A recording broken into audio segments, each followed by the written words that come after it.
there are a lot of aspects of the debt that people they don't see the consequences. I think a lot of people think that in a way it's a free lunch, right? There will always be people willing to lend the federal government money for stuff. And especially when interest rates were really low, it did seem that, rather than pay for it with taxes, which people don't like, you put it on the federal credit card, and you can basically get away with spending a lot of money and not really paying for it. There's this notion that there's a free lunch, and of course you and I know there's no free lunch. First, even when interest rates are low, right, the more you grow the debt, even with low interest rates, the more interest payments you have to pay, and that's expensive. So the debt is expensive, but people don't really see that.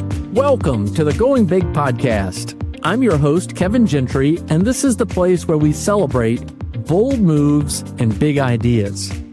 Each week, I sit down with inspiring leaders, entrepreneurs, and change makers who are making a significant impact in their careers and in their communities. Whether you're looking to level up your leadership, pursue your passion, or just get inspired to take your next big leap, this is where those stories come to life. Now, if you're listening on iTunes, YouTube, or anywhere else you tune into podcasts, be sure to hit that subscribe button so you'll never miss an episode. Now, let's dive in to what it means to truly go big. Well, greetings, ladies and gentlemen. I have a question for you right out of the block. Is our economy holding you back? Are government policies that affect the economy standing in the way of you going big? Well, our guest today is Veronique de Rugy. I'm so pleased to have Veronique with us. Veronique is the George Gibbs Chair in Political Economy and a Senior Research Fellow at the Mercatus Center at George Mason University. She's also a syndicated national columnist, but she is certainly one of the most influential voices around in the world today, in my judgment, when it comes to matters of economic freedom and limited government. And she, whether she's testifying in Washington on Capitol Hill or wherever she may be on television or in her writing, she offers a voice of incredible clarity about the problems that we face, coupled against the opportunities we would have if we really were able to realize greater freedom. And she has a compelling personal story of her own. Just so glad to have you, Veronique. I just want to ask right out of the blocks, just focused on this same issue, how concerned should we be about the size and scope of the American national government, or just government in general, in the United States today?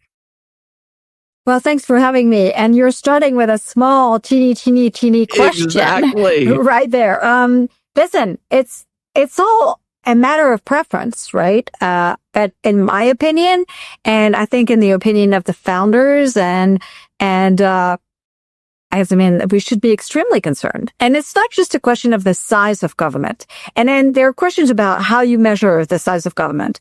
Some people, conservatives, I think, make the mistake very often of thinking that you measure the size of government by the taxes that you pay. I actually think that you measure the size of government by the spending. And that I agree with Milton Friedman. And it's not just the spending that we're spending currently, which is almost $7 trillion. And it's the size of the spending that we've committed to, whether we have money to pay for it or not. And so in that respect, that should actually really worry us. It should really. And then, of course, that's for the size of government, but there's a scope of government, and that measures all the ways that the federal government, the state and local governments, all of the different regulatory agencies actually interfere in your life. And that is really a big, area of concern. This is, in my opinion, through regulations, through all the ways that government intervene in our lives, we actually have committed to stagnation. It explains a lot of the lack of building stuff, the fact that we could do things in the past, like building highways and rebuilding bridges really quickly, and we can't do that anymore. It takes for a long time. That's really is another area that should really concern us. Well, let's unpack that a bit more. So this is, you've already set the table very well. You know, a number of guests that have had before, Don Boudreaux, former Senator Phil Gramm, have referred to Deidre McCloskey's hockey stick of human progress, that, you know, for 2,000 years, prosperity was flat and things were pretty dismal in the world until really around the time of America's founding. Boom, things shot up, opportunity, and then this extraordinary growth occurred that has had this blessing of prosperity that has brought people to a whole new place in terms of health, living quality in multiple ways, personal attainment, educational attainment, et cetera, et cetera. So help us understand the consequences of federal spending or government growth more. You touched on it a bit. First of all, what are the consequences of the debt that we face today? We've been talking about debt for decades, and I fear that it's kind of hurricane warnings and weather forecasts. Sometimes after a while, you kind of tune them out. And it doesn't seem like it has really crimped things badly. What are the consequences, in your judgment, of the federal debt, and how concerned should we be about it?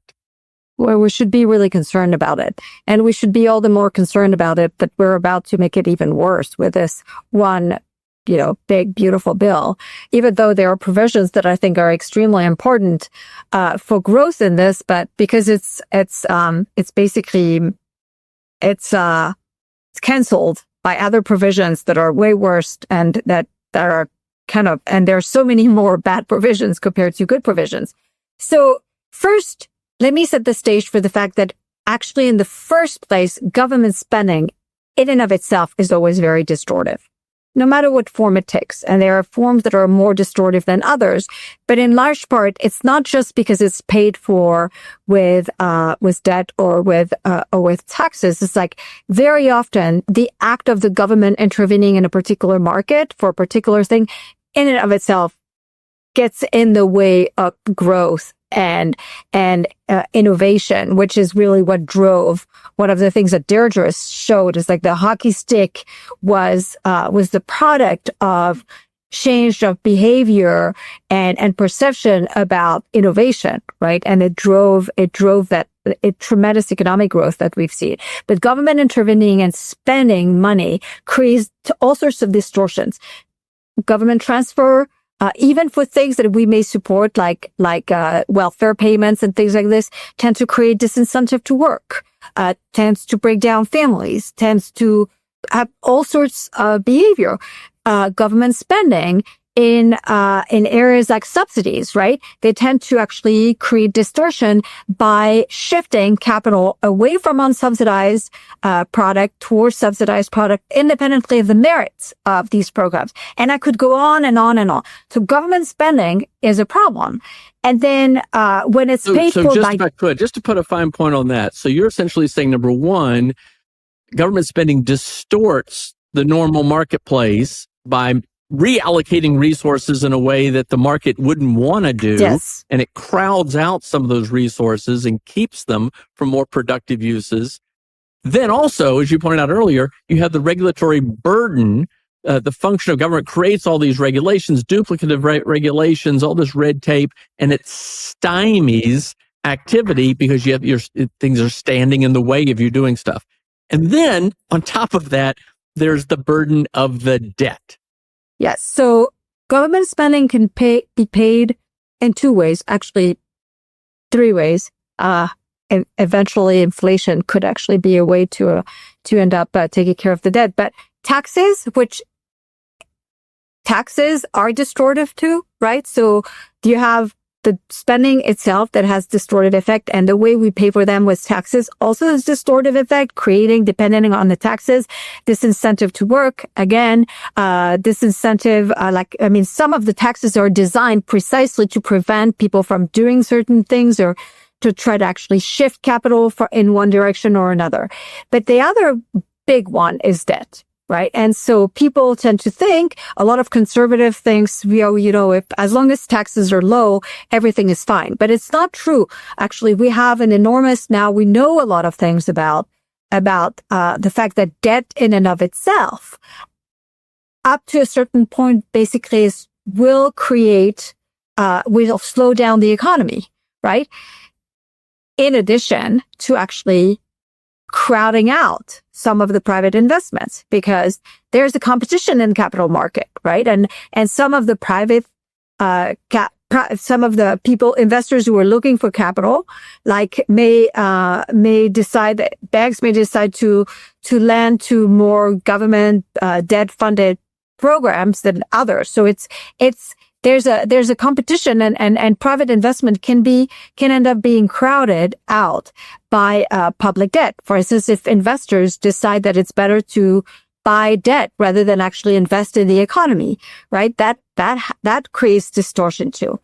And then eventually, as if, the slower economic growth is not a problem enough, there is always the moment where the gap basically between what a government can legitimately claim it can raise in terms of revenue minus the spending and interest payment on the debt becomes so big, what we call primary deficits are so big, that investors starts wondering whether there are going to be, in fact, reimbursed eventually, and wonder whether,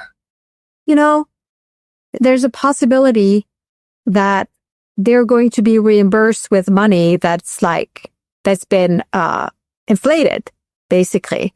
And that's when they start worrying about this, then inflation rises, and you have inflation today. Got it. All right. So you've been, the reason I have you on the Going Big podcast, because you've gone big with respect to raising the alarm about the consequences of unchecked federal spending and growth. My next question is, why do you think, from all your experience, is it so challenging for the people to really understand the negative consequences of all this? I think we get, we don't want to pay more in taxes, whether it's sales taxes or property taxes or income taxes. We don't want to do that because we can spend the money better than the government can. It's hard. And if we experience government red tape, if we experience it going to get our driver's license at the hated DMV, or dealing with the post office or the Social Security office or anything like that, we want to go crazy over that. We know that government doesn't do that stuff well. And we can also experience it when we want to develop our property or sell something or whatever it may be. But still, it doesn't seem like people fully grasp the negative consequences. Am I right or am I wrong? What's your thought, and why do you think that is?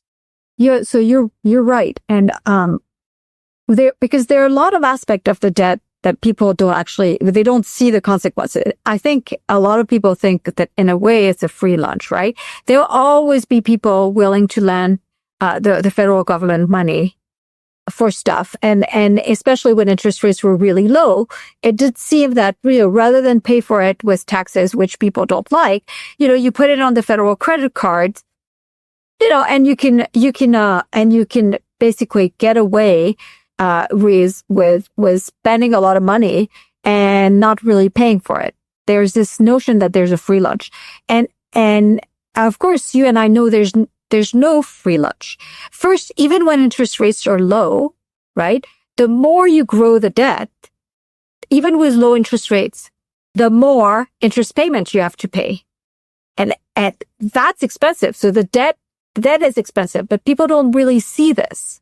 And then it means that you face an interest rate risk, which for the longest time, all the time I've been in the US until 2021, people couldn't conceive that interest payment on the debt could go up because interest rates had been so low. But look at where we are now. interest rates have gone up and we pay much more in interest payment.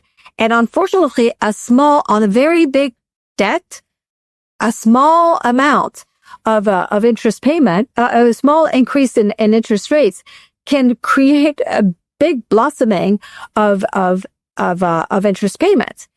But people still don't see this that much, right? But so for the longest time, they didn't see that risk. Now we see it and they still manage to ignore it because the government still has the ability to roll over this debt and to actually even borrow for these interest payments. We are seeing signs of cracks, but I think most people don't see this. They don't see that the debt is expensive.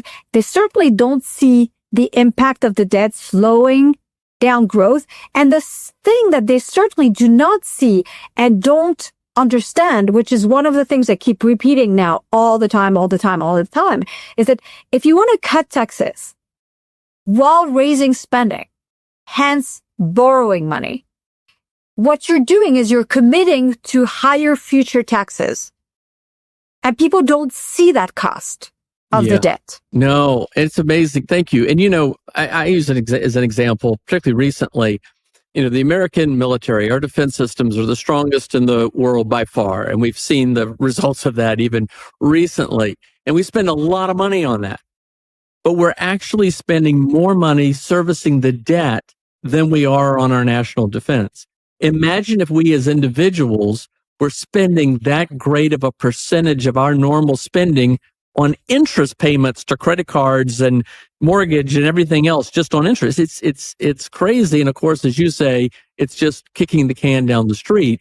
You have to deal with it at some point. All right. I'd like to turn this now. Let's not forget, right, that one of the big problems with the financial crisis had to do with all the people who had borrowed a lot of money on very variable interest rates. And all of a sudden interest rates go up and they're underwater for houses that they decided, they were better off defaulting on and dumping, which was like something that I think wasn't something people would have done in the past. And then it was done in scale that was big enough that it caused a lot of problems. So now imagine this with the federal government, right? Where we have this enormous amount of debt, right? Interest rates are higher. We have spent the last 15 years shortening the maturity of our debt. I'm going to give you a number. A third of our debt has a maturity of less than a year. 18% of our debt has a maturity of less than 3 months. So it means that in the next year, we're going to have to roll over $10 trillion of debt. And if interest rates were to go back up even further than they are, it could really quickly become a problem. Right. No, I mean, we all remember these stories. I remember we had a neighbor in 2007 who sold their house at the high point of the market. I think they got like 40 bids for their home as soon as it went on the market. And somebody bought it that it was beyond their means, but they were, loaned the money at these low variable rates. And then, of course, when stuff hit in 2009, 2008 and 2009, there was just no way they could pay for it. And who knows what has happened to this poor family since then because of just the default and everything to go through in that situation. All right.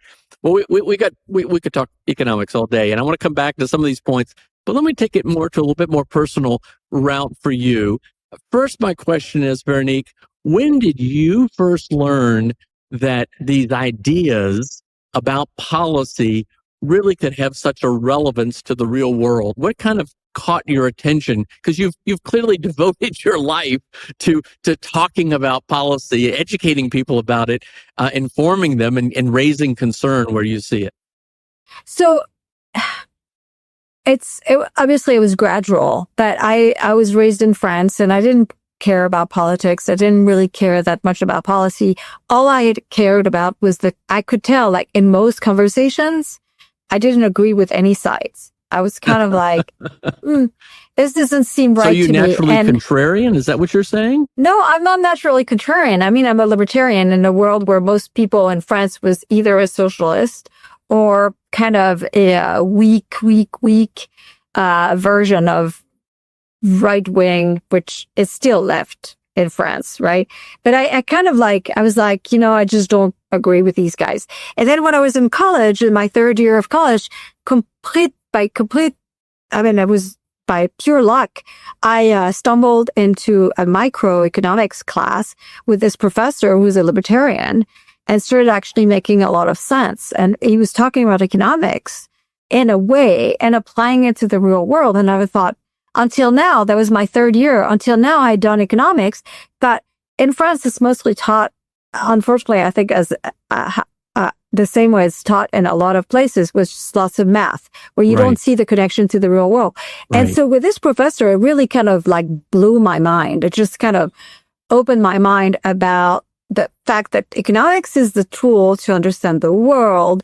But then there's also this philosophy out there that is actually something that actually makes a lot of sense to me compared to the nonsense I would hear all day long. And then I pursued a PhD in economics. I can't say that I pursued a PhD in economics because I knew exactly what I wanted to do with it. It was kind of like I made sense for me to do it. And then I came to the US, and that's when I discovered the world of policy, which didn't exist in France, really. I mean, this think tank world now exists, but it's not as vibrant as the US. And I just remember thinking that all the things that I loved, like economics and kind of trying to understand the real world and the classical liberal ideas, you could actually kind of use all of this and get paid for it. And so that's kind of how. So it was this gradual process. That's awesome. Well, a little bit more on that. So, and I'm with you. I was oriented towards free enterprise in the United States, but it wasn't until I started studying economics in college that I had a libertarian professor as well, who it just began to make sense. I mean, he bet us all at the time that oil prices would go down because of what was happening and a variety of things. And it was counter to the view, but he was just basing it on, supply and demand. Well, Veronique, first of all, not everybody listening understands the term libertarian or even classical liberal. Classical liberal is kind of a more European term. There are a few people who use it, but we associate liberal mostly with more progressive policies. What does it mean when you say you're more libertarian or classical liberal, or sometimes maybe people say free market? I know conservative is a related but different term. Hayek talked about, why I'm not a conservative. It's very confusing. What do you mean when you say you're libertarian? It means that basically I'm free market on economic issues. I don't want a government intervening, with very, very few exceptions, in the world of economics. And on social issues, I would, also prefer the government not intervening. So essentially what you mean, and this is what others have shared, too. I interviewed Tom Smith, and he essentially said, a minimal government, maximum personal liberty and opportunity. Yes, exactly. Across the board, right? And you saw logically that made sense. But I think it is worth noting that certainly since World War II, most of Western Europe overwhelmingly has been more oriented towards socialist economic policies. We might argue that's why they've been so stagnant. There have been some bright spots from time to time, like Margaret Thatcher and others, but not a whole lot. We had Alexander Payset on the Going Big podcast. He's trying to bring about some changes in France, but he's really up against some powerful forces. It's a little bit different in the United States, but not that much different. There is, as Thomas Jefferson predicted, the natural tendency of government to grow at the price of liberty. How do you see the world today? Is that an accurate assessment? Do you see some areas in the world where there offer more hope? Or are you concerned about overall how government continues to grow? I'm concerned about how government continues to grow, but I want to be an optimist, and I kind of I think this is kind of from the I arrived in the U.S. at the heyday of, the classical liberal moment in America, right? At the end of the 90s, we'd had the Reagan Revolution. It seemed that Republicans, at least, were committed, and conservative were committed to believe in free market, or to say that they believed in free market. What they were doing when they were in power, those are different things, but they were like at the margin. There was kind of, free trade was widely kind of, there was a consensus on trade, even from widely held consensus. Exactly. You're right, even on both exactly. parties. Yeah. And so was immigration, it was a pretty peaceful time. So I kind of I thought this was America, like this certainly kind of made me want to stay here.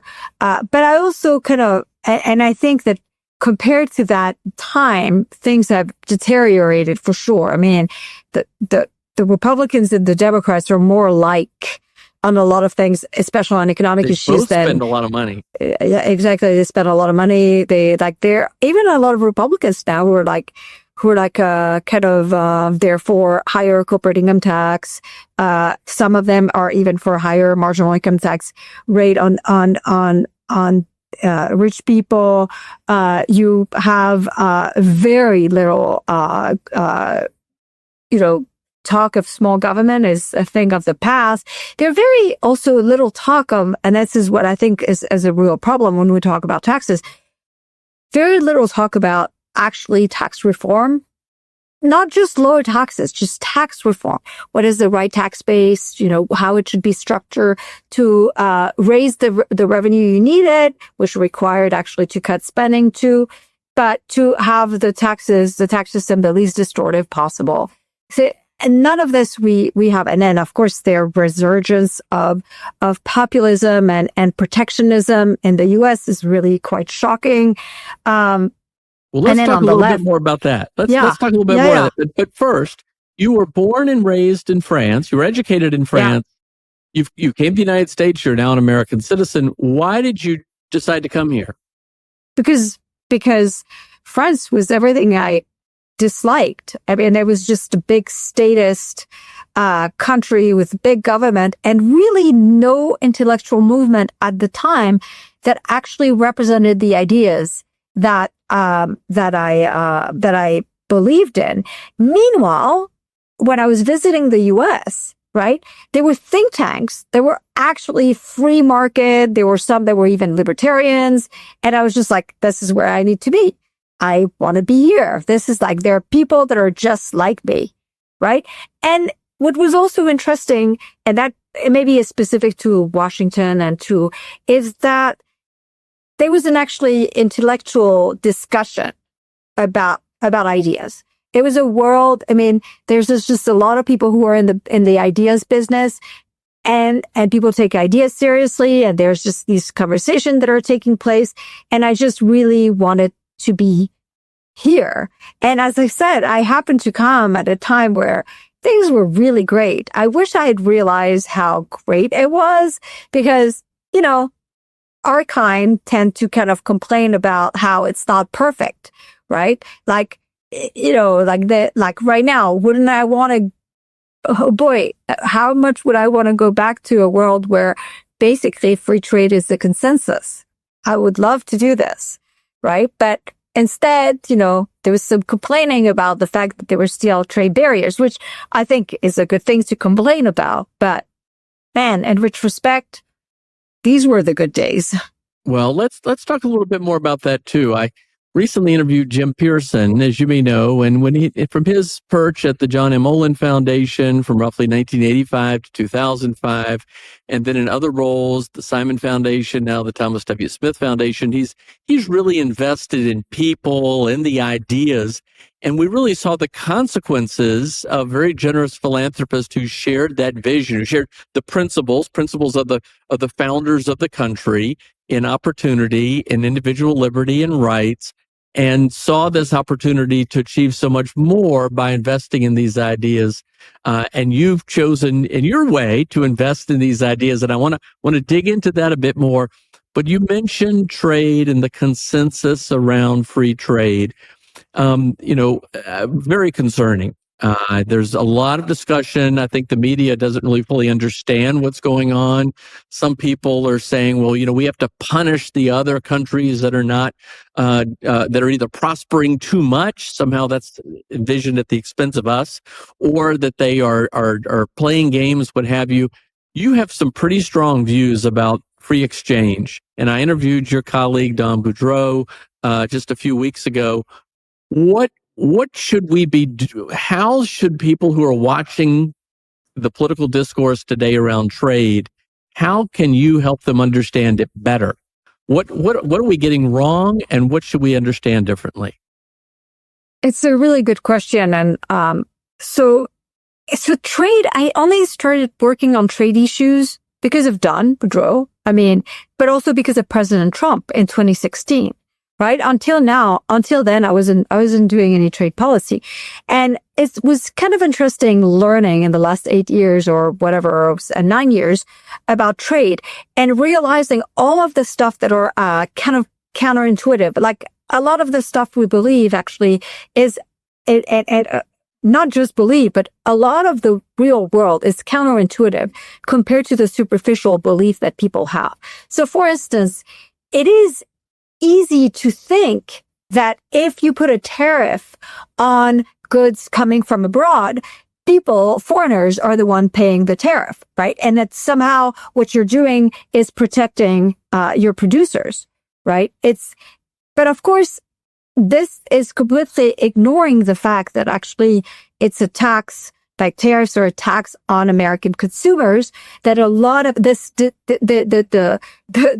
the idea that somehow there's a difference between producers and consumers, as if every producer isn't actually a producer, isn't a consumer, which it is, right? It's like when you start looking into trade issues, you realize a few things. So tariffs are a tax. Producers are consumers. Most of what we import are inputs that are consumed by those producers in their function of consumers, in their role as consumers, into domestic production.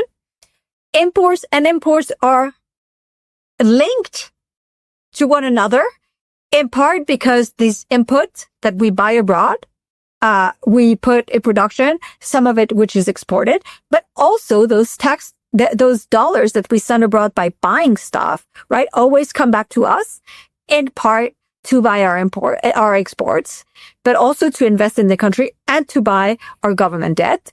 So all of this are things that are counterintuitive, that people don't get until. It shouldn't be that counterintuitive. If a locality imposes a high restaurant tax, the restaurant's not paying the tax and covering for it. Yeah, exactly. We're paying for it as the customers. Yeah. If a sales tax is increased, it's not the big bad producers are gonna, whatever that means, are gonna have to pay that. We're having to do it, and of course, it limits our choices. And the people who have the least resources to buy these things, their choices are limited even further. Yeah, but there are things though, like that changed a little bit, that made me understand things even better when I learned them. So as I said, the first one is the fact that most of what we import are inputs. They're stuff that we use in our productions. I didn't know that. I kind of Gotcha. I thought we were just importing, garbage disposal and toasters, right? And the vice president seems to believe this because he claims that we've traded with free trade. We've basically sacrificed domestic jobs for cheap toasters, right? But most of what we import are inputs. So it's not at all what we think. The other thing is you most mean of what we import minerals or it could be, or other natural all sorts resources. of things. Or it could be intermediate goods or like exactly. Yeah, exactly. So all of the stuff that you are going to use one way or another in producing things, right? But also, for instance, like steel, we import a lot of specialized steel. But it doesn't mean, and mostly because that's not the kind of steel that we produce in the US, but still 70% of the steel consumed in the US is American steel, right? So if you don't know all of these things, then you can actually fall for the kind of like, we have to protect steel in this country, which is, by the way, something that is almost as old as this country, as the country itself. And the other thing I just learned actually within the last year, which I didn't realize, and it changes a lot of the way, it basically gives me a more exhaustive picture of the real world we live in. It's like half of what we import are, and the third of what we export are between related parties, between multinationals, which I didn't realize. Like automobile manufacturers are just back and forth before you get to the car. Exactly. So for instance, like claiming that you're going to put a tariff on everything, in order to encourage companies from settling and starting producing in the US, right? Even if there was some value about that, as opposed to have a global economy where you produce wherever it is the most advantageous to produce, right? Best allocation of capital there is. Let's even assume that it's better. I mean, you're making this very, very hard because BMW, which has an enormous plant in South Carolina, right? And it's been there for over since the 90s, and has, and is the highest export value in automobile is BMW in the US, right? They import stuff from across the world in order to, so that BMW produced in the US are the same as the BMW in Germany, and the same as the one produced wherever in the country. But what it also means is not only, for instance, we'll import the engine from Germany, but a lot of what that they produce here through a supply chain of over 300 suppliers, which are in the country, is also exported to other BMW around the world. Right. And so it means that any tariff policies that claim that somehow is going to make it easier or encourage people to invest here just totally misunderstand what the reality about these international producers of anything, whether it's like automobile is like one that people use all the time. What on the ground it means, and so it makes it look. You may immediately realize it's not a good idea. I didn't know a lot of that stuff. I had to learn it. Well, it's complicated. It's not easy to understand, and that's why I think we're so susceptible to these crazy arguments. Well, let me ask you one, though. There's certainly a prevailing view that cheap Chinese imports, or cheap imports from other countries like China, but we'll pick on China in particular, devastated American manufacturing. And that's why we're in this terrible position. Please respond to that.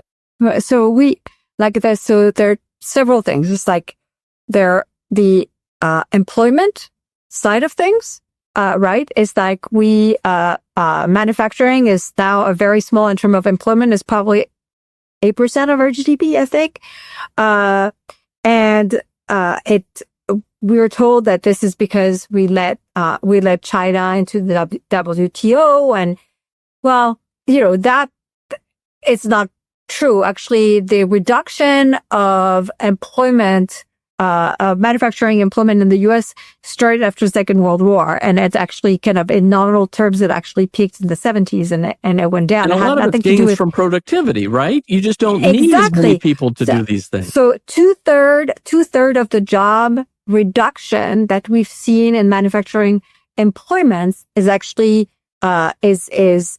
labor saving, technology and innovation. And by the way, this is a trend that we've seen everywhere, including in China and including in countries like Germany that had a trade surplus, right? This is a trend. This is a trend been through before with agriculture, where there was a time, right, where we were like over half of the country was employed in agriculture. And because of technology advancement and improvement in productivity, like the share now of farmers, I think, is like of people working in agriculture, I should say, is like less than 1%, I think, of the workforce. And it doesn't mean that these are not kind of painful transition for the people, but they're ultimately, there's adjustment that happened, and the people who were working in these type of jobs end up working in higher productivity jobs elsewhere. And, so there's that. But then there's also, by the way, that's a great illustration. I remember my father talking about, he worked behind a plow pulled by a mule, and that, somehow made it, virtuous. And that's not a criticism, but there's this sort of romanticized view. Well, I'd certainly prefer a tractor over a mule. Yeah. And it's funny because I think most Americans kind of get the advancements in agriculture. We see these, huge fields in the Great Plains where these massive combines and things are just harvesting extraordinary amounts in record time. And now with drones and other things, they can do so much innovation that makes it so amazingly efficient and productive.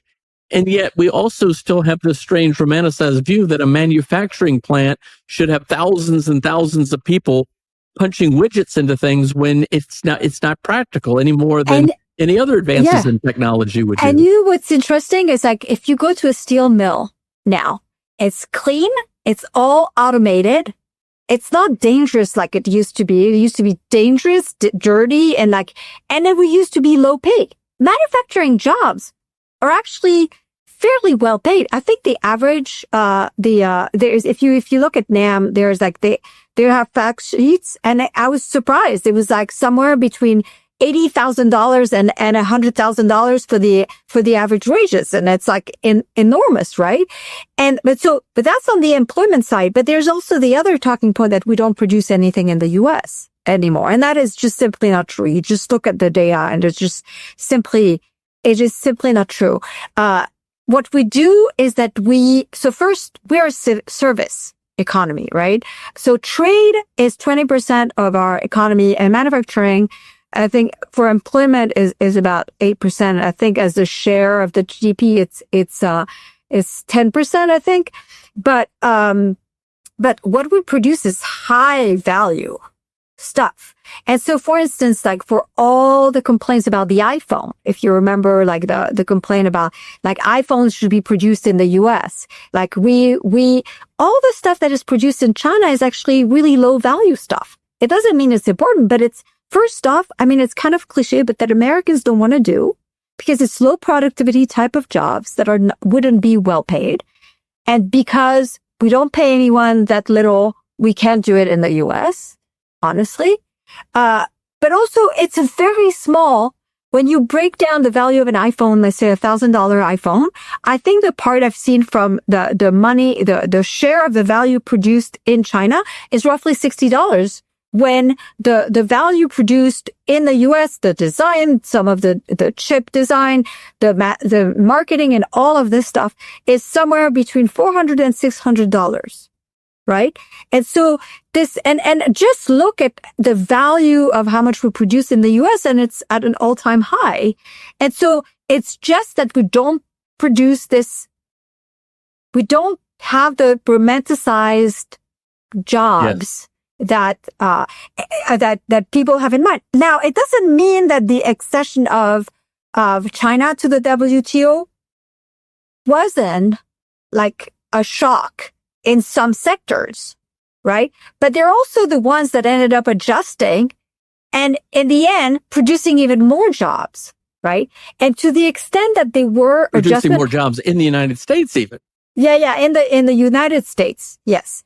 And the thing that's kind of that's overlooked. So if you look at manufacturing jobs as a share of the economy, you can't tell where the China shock happens, right?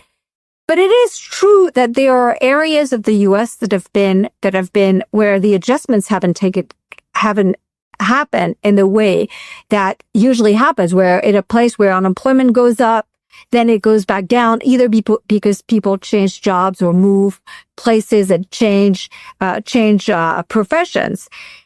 That often these are problem of adjustments, and they're not just adjustments to shock created by trade competition. They're actually these places that have adjustment problems, often created by government barriers and disincentive to work. They happen for economic shocks too.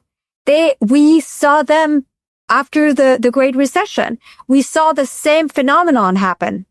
Let me ask you a question related to that, but I just want to put a point on this, and thank you for dedicating so much of your life to increasing and understanding about this stuff. It's complicated. I think we can kind of get that for the most part, paying for a lot of big government is bad, and big government is bad, but it's easy to be seduced into some of the things somehow the government would produce better for us. And people have difficulty understanding there is no such thing as a free lunch. I do think there is difficulty understanding the consequences of the federal debt, or at least feeling the pain of those consequences. But when it comes to trade, boy, it's a real tough thing. And people are susceptible to these arguments, just as we're seeing today. But here's one question related to that, and then I want to move back to a better subject. You mentioned Europe and France. Western Europe is kind of dying for a variety of reasons, and I would argue a lot of it is because of the consequences of growth of government and socialist policies. But I understand that, for example, in a country like Poland, which is a little more free market, Poland's GDP now is perhaps even greater than the UK. Is that correct? Give us some positive notes about, the South Koreas of the world, and the Philippines, and the Vietnams, and the Polands, and the Hungarys, and in Chile and Argentina today, or whatever. Give us some hope. I was going to say, like when we were asking about the hope that I have. I mean, there are countries getting it right. Like Javier Milei in Argentina is actually stunned me, because not only is he kind of gone about implementing a lot of free market reforms really quickly. Like, it's not perfect. Obviously, he has to deal with, I think he had obviously a very small majority in whatever, right.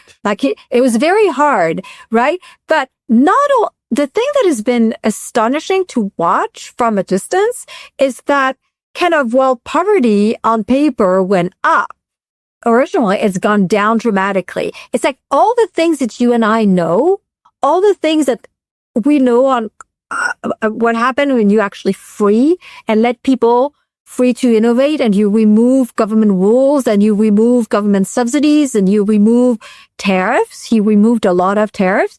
Actually, we see them live in Argentina. So Argentina gives me a lot of hope, and I cannot go into detail with Poland, but I saw this. Actually, I saw a tweet by Dominic Pino this week about Poland, who said, who would have known, right? 30 or 40 years ago, that Poland would make it to become the incredible economic powerhouse that it's become relatively to what it was. And it's all because of free market policies that have been implemented. And by the way, the same can be said about China, right? There's a great book by Ning Wang and Ronald Coase, called, it's a small book. It's called How China Got Rich, or something like that. And it talks about all the free market reforms. Unfortunately, in 2012, they ended up stopping and reversing a lot of these, but they're still living off, like, basically the great proceeds and benefits of free market policies. So there are bright spots in the world. I will say, though, none of these countries have the founding documents that the U.S. has. None of them have the constitutions that are our Constitution and its principles of, it's a majority, it respects the majority, but it protects minority.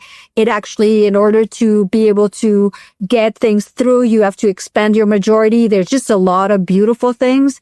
in our Constitution, the protection of our rights, which is like really unique. The Bill of Rights that we have is utterly unique. Our understanding of the First Amendment, free speech, freedom of association is quite unique in the world. And I think that this is ultimately what we'll always be missing from these countries. That if you don't get the underlying laws, these are actual laws, like, right? The rest, Doug Boudreaux actually beats into me that what Congress does is they're not lawmakers, they're legislators, right? They don't do law in the sense of that Hayek talked about law, legislation, and liberty. But our Constitution is is such a thing. And if you don't get that right, ultimately they whatever progress you make could be jeopardized. It's hard enough for us. But my hope is that the U.S. won't forget, like we're coming up on the 250th anniversary of this country. And I'm hoping that this is going to be a moment for everyone to remember what this country, why this country is such an incredible experiment and successful experiment overall. Well, and it happened to some degree in 1976. It helped, frankly, usher to some degree what happened with Reagan in 1980 when we celebrated the bicentennial, and there was a reawakening around the power and consequences of the founding. But you make a great point. It's just so frustrating. I mean, any rational person, I think, can look at the world and say, okay, prosperity is a good thing. It makes people healthier. Well, and, unless you're an environmentalist. So prosperity there are good. people. There are people on the left who actually think it's not good. But well, that's a different subject, I guess. But you can look at countries. You look at Chile. While they didn't have at a point the political freedom that we would enjoy, they had the economic freedom that drove this extraordinary prosperity. We saw that in different Asian countries like South Korea, which used to be a very, very poor country. We see it from time to time. We certainly saw it with Thatcher in Great Britain, turning around that dying situation, giving them a little bit more lifeblood. And then, as you noted, the power of the leadership of Ronald Reagan. And we enjoyed the consequences of those policies for nearly 40 years, really, until the era of Joe Biden and the inflation that came as a result of even more government spending. Well, here's my question related to that, and then I have two closing questions, Veronique. So we've talked a lot about what's bad we want to get away from, but what more good would happen if we truly were to cut back the size and scope of government and increase opportunity and freedom? This is an excellent question. So, as I said, I think kind of America and the political system has made a choice, has chosen stagnation as opposed to growth. With all of this precautionary principle, all the regulations that require acting for permission before being able to invest and innovate and do all of these things, it actually has paralyzed the country. It's like when you think about it, we used to be able to fly between Paris and the US in 4 hours. We don't anymore. And then there are people who are trying to bring back the supersonic, but there are so many regulations that are preventing this from happening. We used to be able to build bridges and subway stations really quickly, and the interstate highway, and build all sorts of things really quickly. And now it's really, really, really, really hard. So if we removed all these regulations and took a step back, not only would we actually free the supply side and the innovative, and the innovation that actually this country's people has demonstrated their incredible ability to innovate, but it would create abundance, right? Resources are always scarce, and it's a good thing because it means you have to allocate them to their highest value. But, so there seems to be a paradox there. But actually, when the government takes a step back, you actually allow that decision to happen without the bias of government directing resources to what are more politically, convenient or politically preferred. And you create abundance. Abundance is like a way of talking about economic growth. economic growth is not just a source of wealth. It's not just that it lifts all boats and it actually benefits lower income people the most, right? If we want economic growth, we don't want stagnation. We really want vibrant, growing economy because it brings more than growth. It brings all the stuff that we like. It brings tolerance. It breeds tolerance. It brings a lot of the health side effects. Like growing economies are more respectful of minorities. And it tolerates different religion. It brings pluralism. It brings all sorts of things that we like. And in fact, I will say that these populist mentality and regime that have actually kind of emerged and trends that have emerged everywhere around the world, but in the US in a kind of a shocking way, is probably the product of the fact that we've had a slowdown in economic growth the last 20 years. And when growth slows down, even in countries that remain richer, you get a lot of trouble. You get a lot of we're replete in history is. And again, you would think that we would understand that if we had more freedom, people would understand we'd have more prosperity, so we need more freedom. But when prosperity starts to wane, the populism sets in. You're exactly right. Veronique, I want to close on two questions I always ask. And by the way, you've done a great job giving us a sense for how we could go big as a country and go big as a people, go big individually with greater freedom and a smaller burden of government. Please go ahead. I forgot to say, regulation is one thing, right? But there's a tax side effect to abundance, right? We're going to need a lot of capital to allow all that construction and innovation and all stuff. So we need to get that right. But if we don't get our debt under control, if we don't reform the driver of our debt, that's Social Security, Medicare, and Medicaid, which are exploding right now, we are going to have our debt problem, our fiscal unsustainable, unsustainable path we're on is probably the biggest threat that we face today. So we really need to do this. And if we do all of these things, we'll be golden. So sorry. Agreed. All right. So here are the questions I like to ask. The first is, you've done extraordinary things, especially since leaving France, coming to the United States. Congratulations on becoming an American citizen. Looking back on a younger version of yourself, for the benefit of us, just looking for some advice, what would you have done differently? Well, it's hard to tell because the best thing I've done was to come here. There's just come here, this country, it is the land of opportunity. Think about it, for someone like me, I barely spoke English. I'm in an industry that actually requires to speak English and write English well, and yet I've managed to succeed in part with the help of a lot of people around me, including you, right? Because the American people is unbelievably generous, not just with their money, but with their time. And they take actually helping others very seriously. I think that's part of the charter but what would I have done differently? I don't know. I would have, I think actually, I just had lunch with one of our interns here at Mercatus. And one of the things I told him, I said, I regret that I actually never got an experience in government. I never went to Congress. I stayed in the think tank world. I went and worked at AI, which was kind of a little bit for a libertarian enemy territory on some fronts, but ultimately we were friends. But I've never my path is not very diversified.